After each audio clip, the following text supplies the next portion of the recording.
दोस्तों, क्या कभी आपने किसी को कमतर समझकर उसकी तौहीन की है? कभी किसी रिक्शा वाले को रास्ते से धक्का देकर हटाया या किसी मजदूर के पसीने से तर चेहरे पर हंसी उड़ाई और फिर अगले ही दिन यह हकीकत सामने आई हो कि वही शख्स करोड़ों का मालिक है। सोचो, उस लम्हे तुम्हारा गुरूर, तुम्हारा तकब्बुर, तुम्हारी सारी बड़ाई मिट्टी में न मिल जाए तो और क्या हो। याद रखो, यह कहानी आम कहानी नहीं है। यह महज अल्फाज का एक मजमुआ नहीं, बल्कि एक आईना है। ऐसा आईना जिसमें झांक कर तुम्हें अपनी सोच, अपना रवैया और अपनी असली हकीकत नजर आएगी। और शायद यह आईना तुम्हारी जिंदगी का सबसे कीमती सबक बन जाए। शहर का सबसे बड़ा ज्वेलरी शोरूम रात के सन्नाटे में नियॉन लाइट से जगमगा रहा था। बड़े शीशे के दरवाजों के बाहर ग्राहकों का हुजूम था, जैसे यह दौलत की बस्ती सबको अपनी तरफ खींच रही हो। अंदर हर तरफ चमक थी। हीरे, सोना और मोती हर काउंटर पर झिलमिला रहे थे। ग्राहकों के हाथों में अंगूठियां दमक रही थीं, औरतों के गलों में हार सज रहे थे और फिजा में एक अजीब सी अकड़ की खुशबू फैली हुई थी। शोरूम का मैनेजर कामरान शाह एक मुलायम सोफे पर टांग रखे बैठा था। उसके चेहरे पर गुरूर की लाली थी, जैसे यह चमकती दुनिया का बादशाह वही हो। मुलाजिम झुक झुक कर हर किसी से कहते, जी सर, जी मैडम। अचानक दरवाजा आहिस्ता से खुला। एक शख्स अंदर आया। उसकी कमीज मैले रंग की, बदन पसीने से तर और पैरों में टूटी जूतियां थीं। चेहरे पर थकान के गहरे निशान थे। हाथ में एक पुराना लिफाफा था जो कुछ कागजात से भरा लगता था। पूरे शोरूम में एकदम सन्नाटा छा गया। सब नजरें उसी पर टिक गईं। कुछ औरतों ने मुंह पर हाथ रखकर हंसी दबाई। एक ने अपनी सहेली से कहा, देखो, रिक्शा वाला हीरे खरीदने आ गया। वह शख्स, जिसका नाम सलीम हयात था, आहिस्ता काउंटर की तरफ बढ़ा। उसकी आवाज में लर्जिश थी जब बोला, भाई, वह हार दिखाना, मेरी बेटी की शादी के लिए चाहिए। सेल्समैन ने उसे ऊपर से नीचे तक घूरा और कहा मार दिया, हार? ये 10 लाख का है। तेरी जेब में तो शायद 100 रुपए भी ना होंगे। बाकी मुलाजिम भी हंसने लगे। कुछ ग्राहक भी तमाशे में शामिल हो गए। एक औरत ने तंज से कहा, अपनी बेटी को सोने का हार दिलाने आया है, रिक्शा कहाँ खड़ा किया है। मैनेजर कामरान शाह अपनी जगह से उठा और गुरूर से बोला, यह दुकान तेरे जैसे लोगों के लिए नहीं, निकल जा यहां से, वरना गार्ड बाहर फेंक देंगे। इतने में एक गार्ड ने सलीम हयात का बाजू पकड़ा। उसके हाथ से लिफाफा गिर गया। कागज बिखर गए, जमीन की रजिस्ट्री, शेयर सर्टिफिकेट्स। मगर किसी ने ध्यान न दिया। सलीम हयात ने चुपचाप कागज समेटे, लिफाफा सीने से लगाया और सिर झुकाए दरवाजे की तरफ बढ़ गया। घर पहुंचकर उसकी बेटी आयशा दौड़ती हुई आई। मासूम मुस्कान के साथ बोली, बाबा, गहने लाए ना? मैंने कल ख्वाब देखा था कि मेरे हाथों में वही कंगन है। सलीम हयात के कदम डगमगा गए।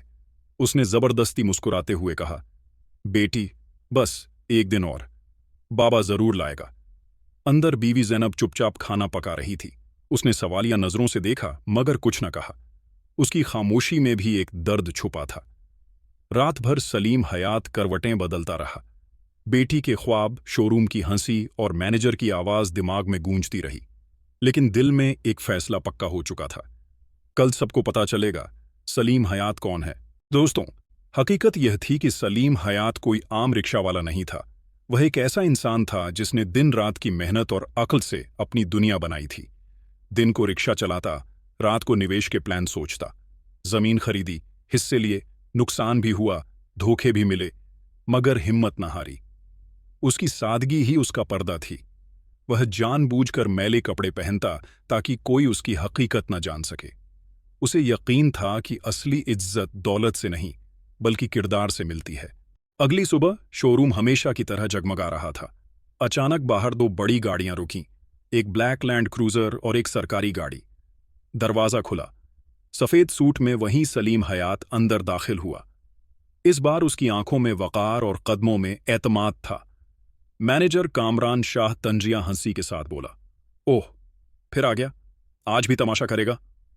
उसी वक्त एक अफसर ने कागज निकालकर ऐलान किया, ये जनाब सलीम हयात इस शोरूम के 20% शेयर होल्डर हैं।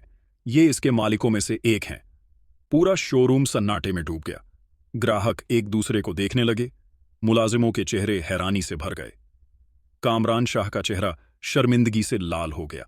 सलीम हयात आगे बढ़ा और कामरान शाह की आंखों में देखकर बोला, कल तुमने मुझे कपड़ों की वजह से धक्का दिया था, लेकिन इंसान की असली कजीमत कपड़ों से नहीं, मेहनत और किरदार से बनती है। कामरान शाह कपकपाती आवाज में बोला, सर, मुझे माफ कर दीजिए, मैं नहीं जानता था। सलीम हयात ने पुरसुकून लहजे में कहा, यह सिर्फ गलती नहीं थी, यह तुम्हारी सोच की गंदगी थी। याद रखो, रिक्शा चलाने वाला भी उतना ही इज्जतदार है जितना बड़ी गाड़ी वाला। इज्जत दौलत से नहीं, किरदार से मिलती है। फिर मुस्कुराकर कहा, मैं तुम सबको माफ करता हूं, मगर एक शर्त पर। आज के बाद यहां हर इंसान को इज्जत मिलेगी, चाहे वह कोई भी हो। घर लौटकर सलीम हयात ने आयशा के हाथ में वह हार रखा। आयशा की आंखों से खुशी के आंसू बह निकले। बाबा, मैंने कहा था ना, आपकी मेहनत कभी जाया नहीं जाती। जैनब ने अपने शौहर को देखा, उसकी आंखें फख्र से चमक रही थीं। तुमने हमेशा कहा था कि सब्र और मेहनत रंग लाती है, आज यह सच साबित हुआ। सलीम हयात ने मुस्कुराकर कहा, यह गहना आयशा के लिए नहीं, हम सब के लिए है। यह हमारी मेहनत की इज्जत है। दोस्तों, यह लम्हा सिर्फ जेवर देने का नहीं था, यह सोच को दफन करने का लम्हा था। वह सोच जो गरीब को हकीर समझती है, वह सोच जो इंसान को उसके कपड़ों से तौलती है। यह कहानी हमें सिखाती है कि असली इज्जत किरदार और मेहनत से है। हालात बदल जाते हैं, कपड़े बदल जाते हैं, लेकिन किरदार हमेशा इंसान को जिंदा रखता है। क्या कभी आपके साथ भी ऐसा हुआ कि किसी ने आपको हालात या कपड़ों की बुनियाद पर कमतर समझा हो? अपनी कहानी हमारे साथ शेयर करें, शायद आपका तजुर्बा किसी और के लिए रोशनी का चिराग बन जाए। और याद रखें, मेहनत करने वाला कभी छोटा नहीं होता, छोटी सिर्फ वह सोच होती है जो दूसरों को हकीर समझती है।